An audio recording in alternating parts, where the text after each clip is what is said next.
Allahu Akbar, Allahu Akbar, Allahu Akbar. To you, Lord, I'm grateful, Allah the sustainer. For sins I'm remorseful, Allah the forgiver. For blessings I'm hopeful, Allah the bestower. Gracious and merciful, Allah the creator. Allahu Akbar, Allahu Akbar, Allahu Akbar, Allahu Akbar.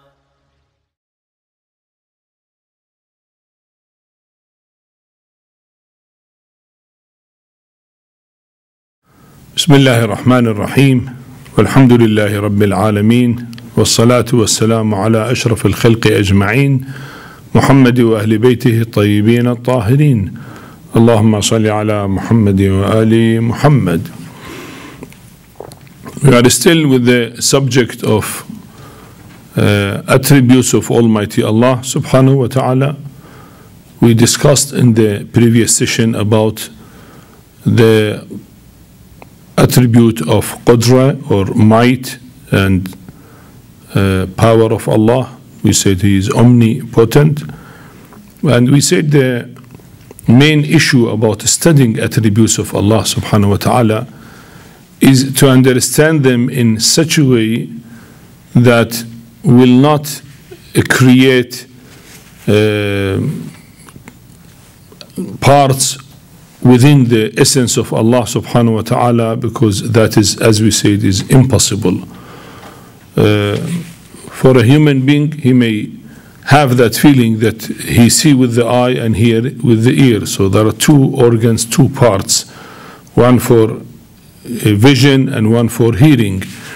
When you say Allah is have a knowledge or have perception or have hearing and have life, is that different parts within His essence, or it is all one, So naturally we know that Almighty Allah subhanahu wa ta'ala is one, and He's absolute in His oneness.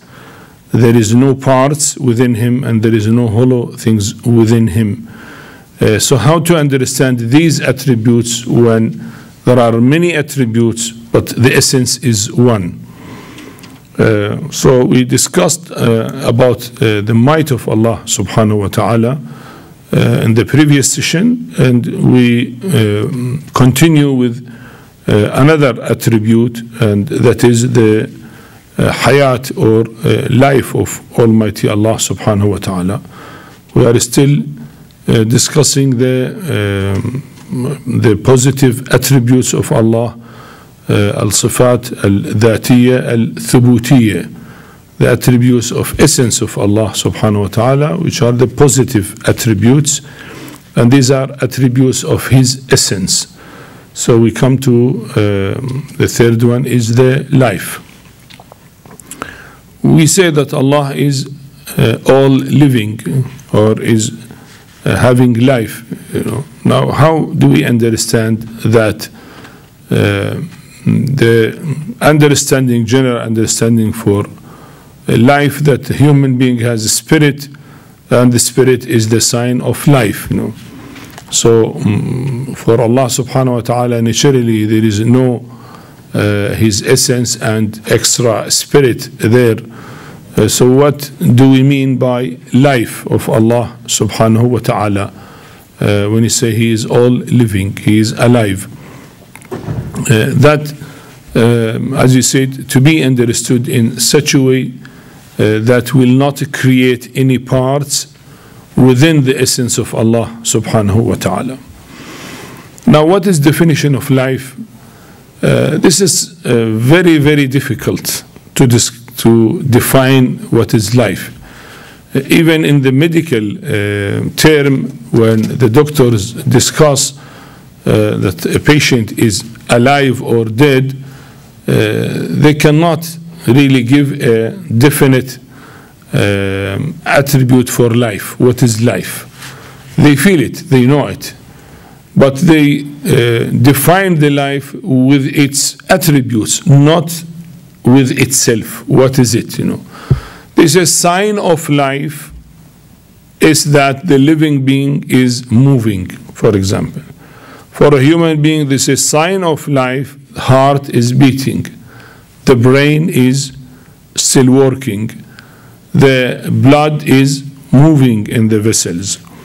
If a patient reached in a state, his heart is stopping, and after a few minutes, the brain stops any activity, so you say death has happened. So life is not there.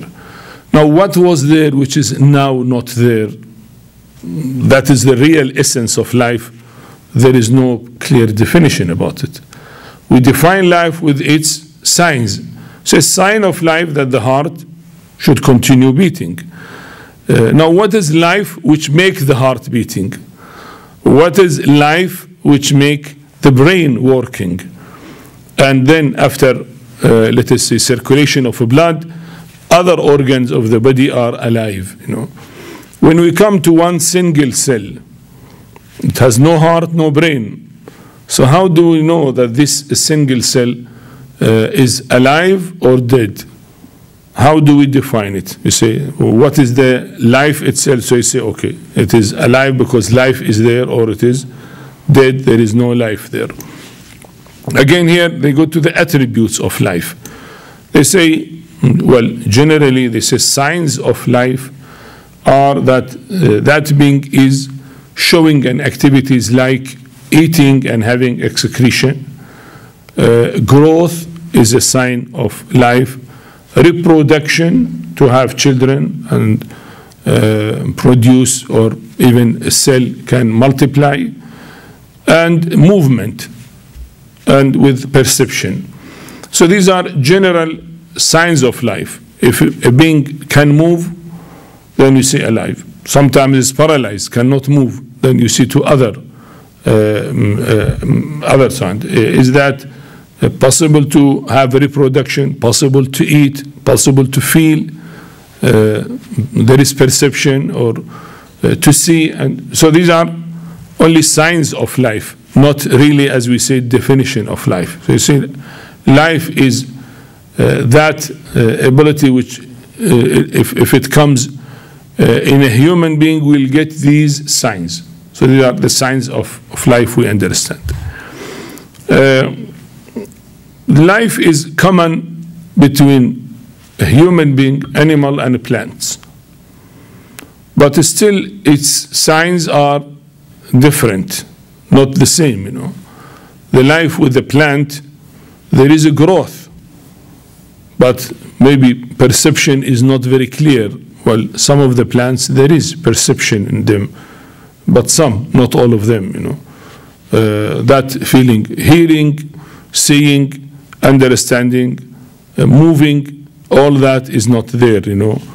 Or let us say special, some of the plants might move, might feel, some of the trees or flowers, it has open, and when a fly comes inside, it closes in order to eat the fly.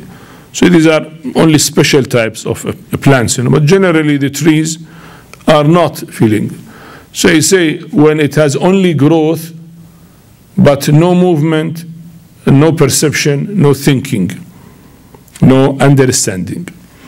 And when the life come an upper stage of life, both are life, but still there are stages. One stage at plant level, the second stage at animal level.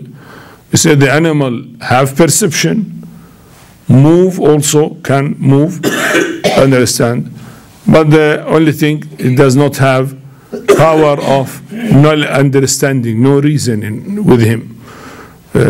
And from the animal, when you come to the human being, you say the human being has the power of feeling, sensation, has the power of movement, there is a growth, and beside that is thinking human being. Well, there are details. We are not going to discuss the difference between understanding of the animal and the human being. You say the animal, what shows that animal is understanding and aware or learn, let us say the dogs can learn a few words, even you can talk and understand what you say. these are not really by his wisdom of the brain, It is by his innate understanding, his innate nature. Because the dog can add only that. The monkey has different thing. The fly has a different. The bee has a different. Each animal may do some activities, may have design in it. The bees build very beautiful house, but does not mean it has a brain to make an architectural design. No, it is not doing by thinking. That is by nature, like eat by nature. It's innate, is like that. Created to understand, only to do that without even thinking. If you say, okay, change it from, let us say, 6 sides, hexagonal, make it 4, the bee cannot do it 4. Make it 7, cannot do it 7. So it's used only to make it 6 sides, the bee cell, for example. So it is not coming from thinking. It's coming from its nature, or that is its instinct.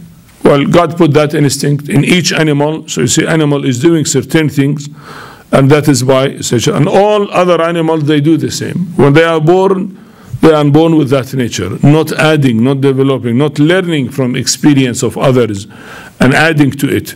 No, that is not. So that is the difference, let us say, between thinking or understanding or knowledge of the human being and the animal.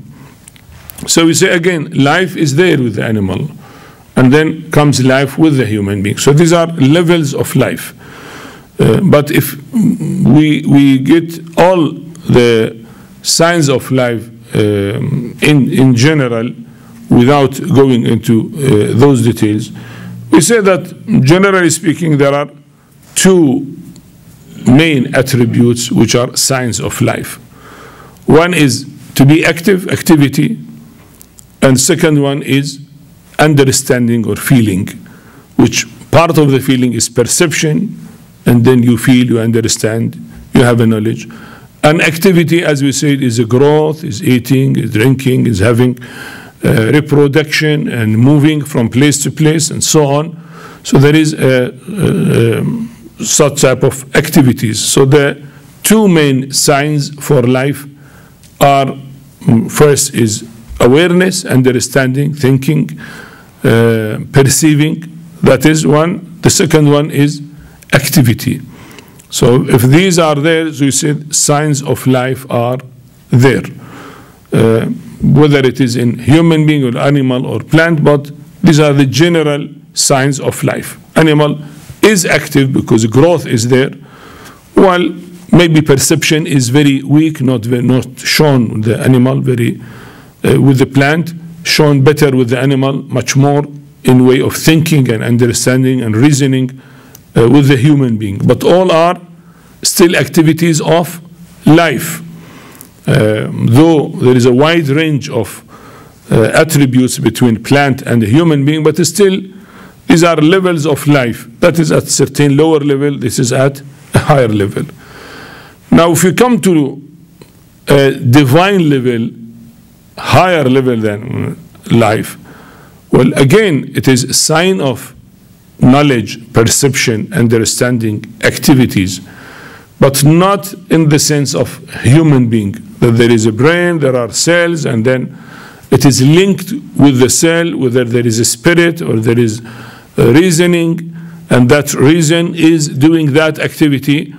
It is not in that sense, because as we said, the essence of Almighty Allah subhanahu wa ta'ala is one, and absolute in His oneness.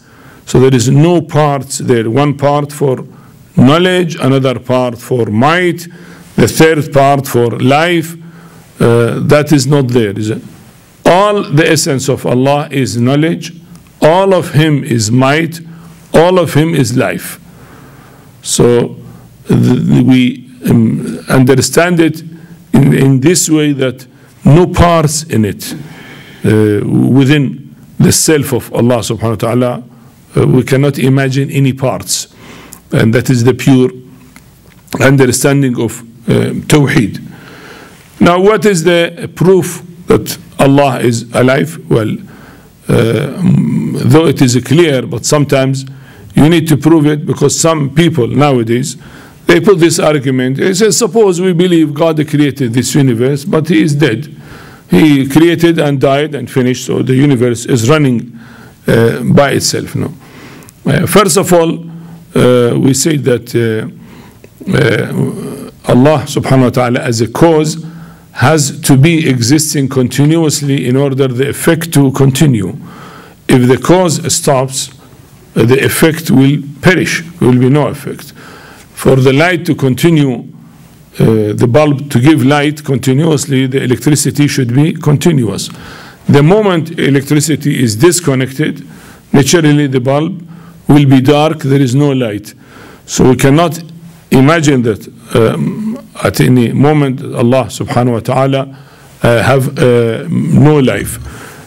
But still, for sake of discussion, we can say the proofs for that Allah subhanahu wa ta'ala is alive.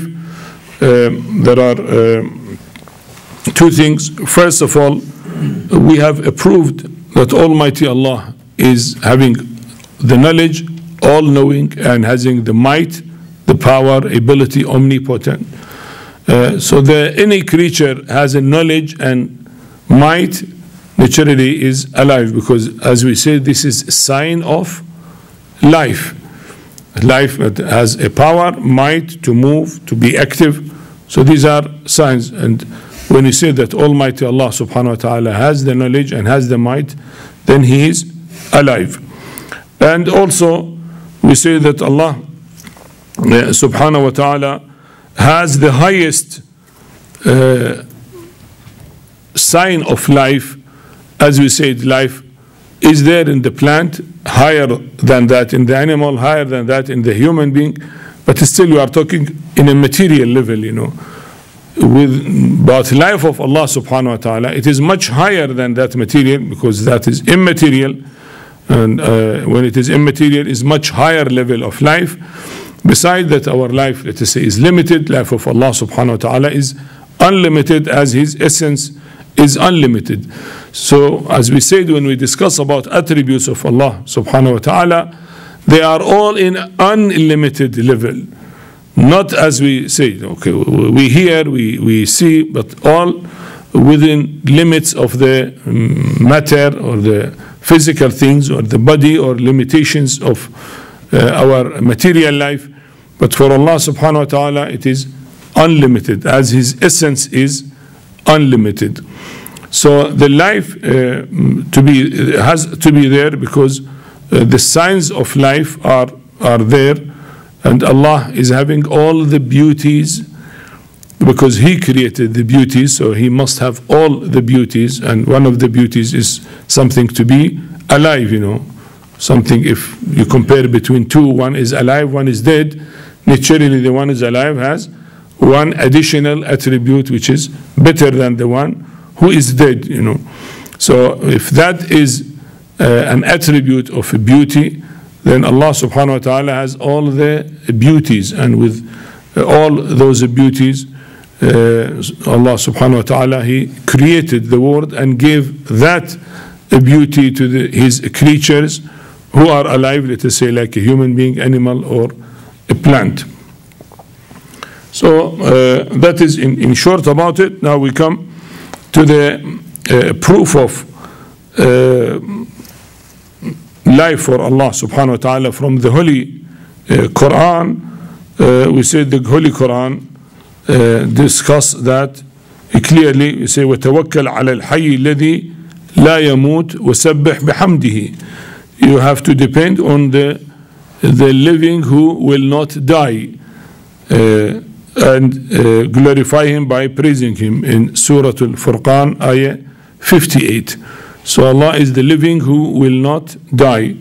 Or in Ayat Al-Kursi, Allahu la ilaha illa huwa al-hayyul qayyum. Allah, there is no God but him who is alive and subsistent.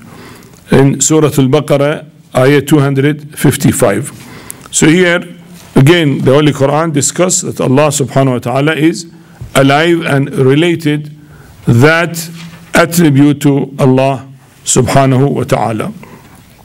We see in traditions of Ahlul Bayt salamullahi alayhim that point is also mentioned.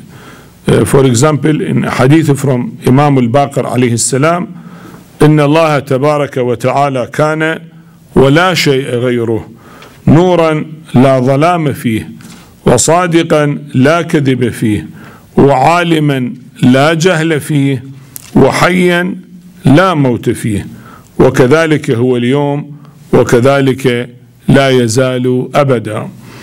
The general translation that Almighty Allah subhanahu wa ta'ala was and there was nothing with him. He was light when there is no darkness with it. He was truthful and there is no falsehood with him. And he was all-knowing, there is no ignorance with him. And he was alive or all-living, there is no death with him. And also he is like that today and will remain like that forever. Because Imam started, Allah was, is, and will be in the future the same. So one of the things mentioned that Hayyan la mawta fi, Allah is alive, but there is no death with him. And another tradition from Imam Musa ibn Ja'far alayhi salam, إن الله لا إله إلا هو كان حيا بلا كيف, and the end of the hadith says كان عز وجل إلها حيا بلا حياة حادثة بل هو حي لنفسه. Verily Allah, there is no God but him, was alive without kayf, without a shape. We cannot say in what shape, what way he is alive. You know, that way and shape and design and all are signs of material things. Allah is immaterial. So how, what shape he was alive, you cannot discuss. He was alive without any shape. And then the same hadith continues that Almighty Allah subhanahu wa ta'ala was ilahan hayyan bila hayatin haditha. He is God alive without a contingent life. So his life is eternal because, as we said, it is part of his essence. And as we said, the essence is eternal. So naturally the life is eternal. We should not misunderstand that God was there then become alive. He got an additional thing, life. No, the life is part of the essence and he is life itself. And that is how we should understand him. So here what we can say from this hadith at the end, بل هو حي لنفسه, he is alive for himself. As we said, and we repeat that point because it's very important and we should keep it always in our mind when we relate an attributes to Almighty Allah subhanahu wa ta'ala. These attributes should be mentioned in such a way that will not make tarkib, no compound, no complexity in the essence of Allah, in any way of complexity, and we discuss that. Sometimes it's physical, sometimes it's even by thinking, by imagining, by any way of complexity. There is no complexity with the essence of Allah. Allah is one and absolute in his oneness. His oneness is not similar to oneness of other beings, you know. So here when he said he was alive for himself, mean all his self is life, as all his self is knowledge, and all his self is might. Not that there are three parts. One part deal with the power, another part deal with the knowledge, the third part is the source of life. No, it is not parts. It is all one, and these are manifestations of his essence, subhanahu wa ta'ala, the exalted, the sublime. When activities, let us say perception or knowledge, shows, then we say these are signs of life. You say he's alive. When we know that Almighty Allah subhanahu wa ta'ala knows everything he created, we say Allah has knowledge. When we see he has might and his power control everything in the universe, so as we discuss about the power. But all what we discuss is actually one essence, not different features in that essence. It's all one.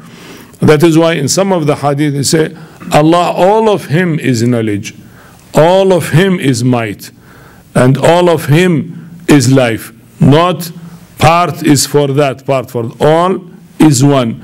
When you see the effect of knowledge is there, so you say Allah knows, When you see effect of might and power is there, you say Allah is powerful. When you see signs of life is there, you say Allah is alive.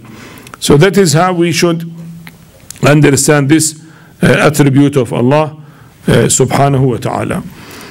We come to other two attributes of the positive attributes, as-sami' wal-basir. Allah is all hearing and all seeing. And again, when we hear about hearing, our mind will come to the organ of hearing, and that is the ear. Or seeing, we come to the organ of the vision, and that is the eye.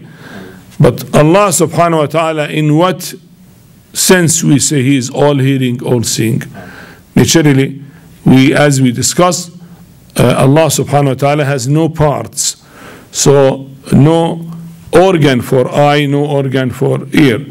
But we understand all hearing that Allah is hearing without an organ, without a physical part. Hearing, seeing without physical organ as a human being has.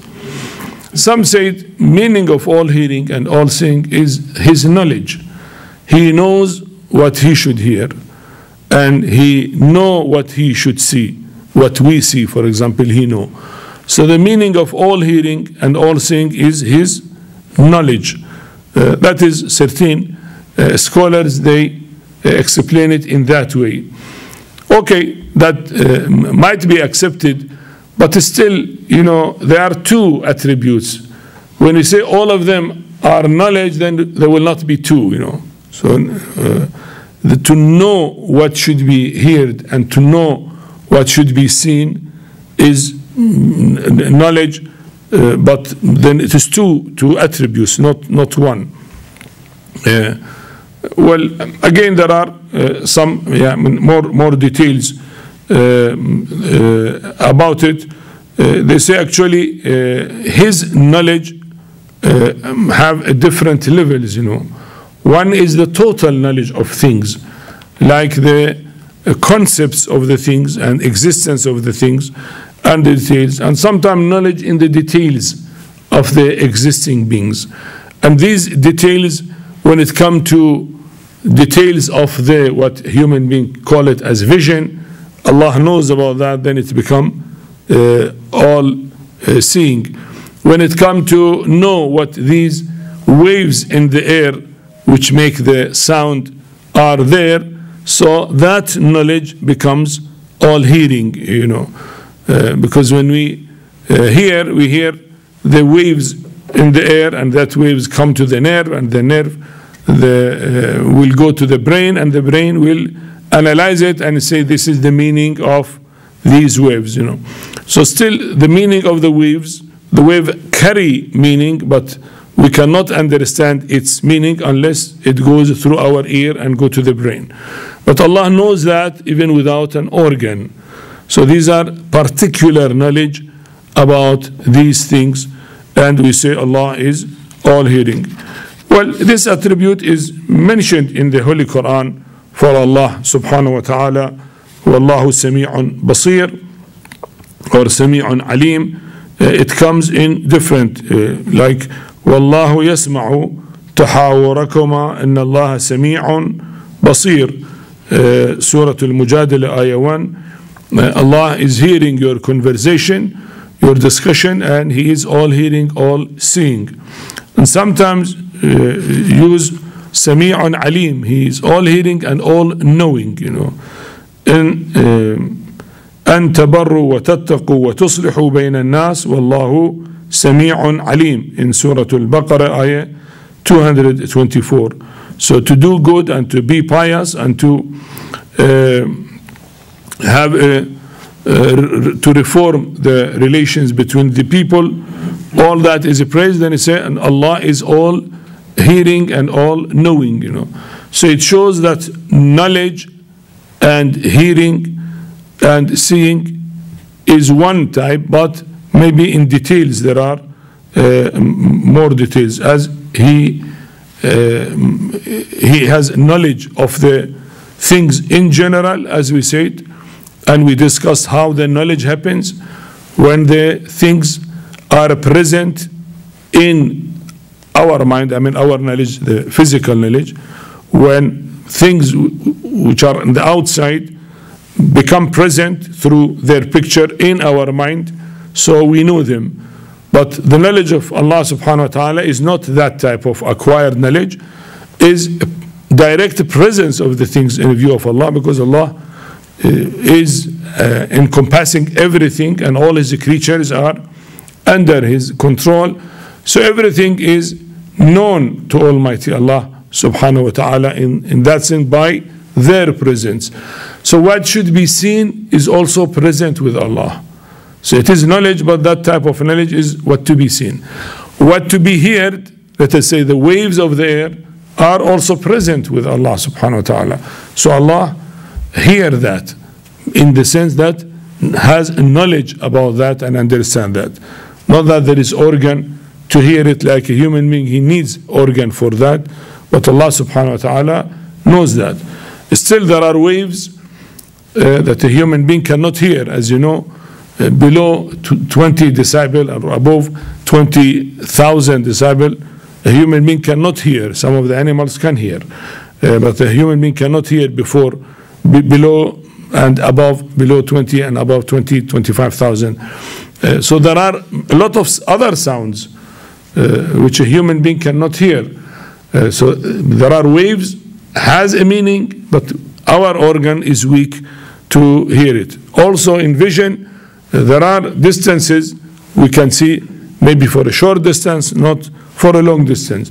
So all that to be seen or to be heard, because its knowledge is present with Allah subhanahu wa ta'ala, we say He is all hearing and all seeing. Now the question comes, since these two attributes, hearing and seeing, are related to Allah, because Allah knows that and is said about Him, okay, can we say Allah is also tasting because He knew what to be tasted? Can we say Allah have feeling as we have perception of feeling? Allah is all feeling, all tasting, all smelling because He smells things? Well, the answer, no, we cannot use these attributes to Allah. Why?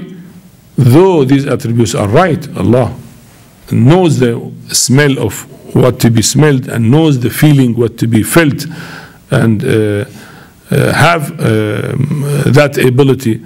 But Asma'ullah al-Husna, the beauty names of Allah subhanahu wa ta'ala, we say tawqifiyya, mentioned as they are.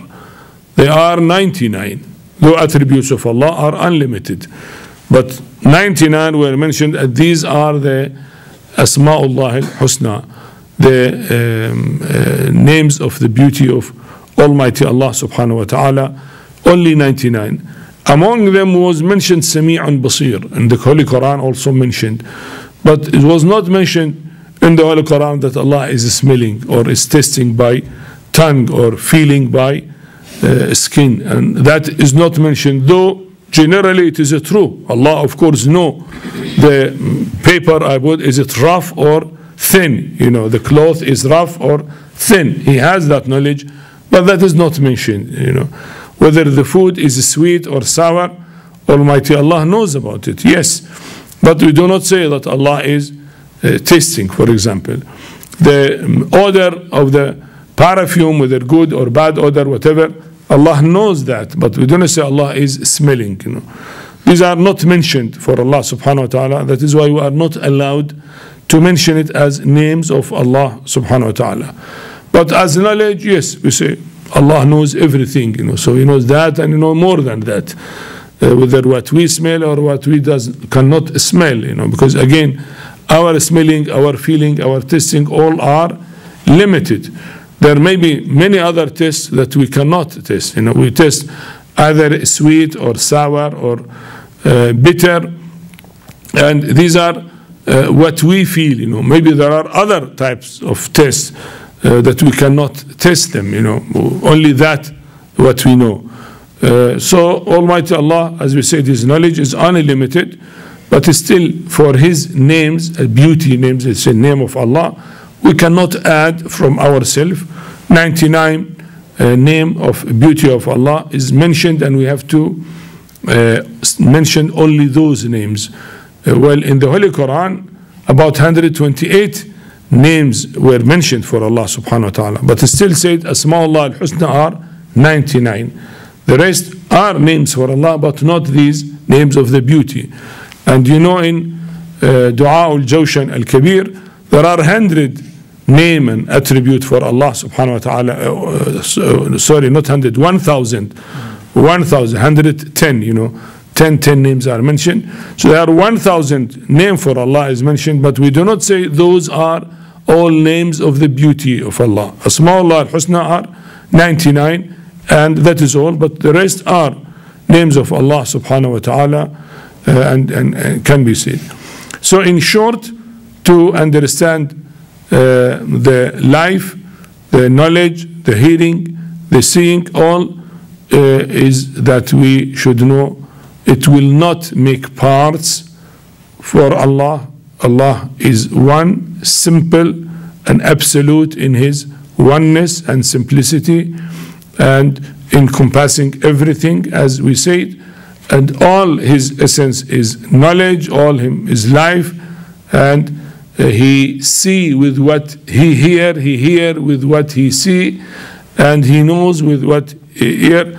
All are one, it is one, and these are different manifestation of one who is absolute in His oneness, and there is no complexity even within His essence. That is in short about this subject. Walhamdulillahi Rabbil Alameen. وصلى الله على محمد وآله الطاهرين.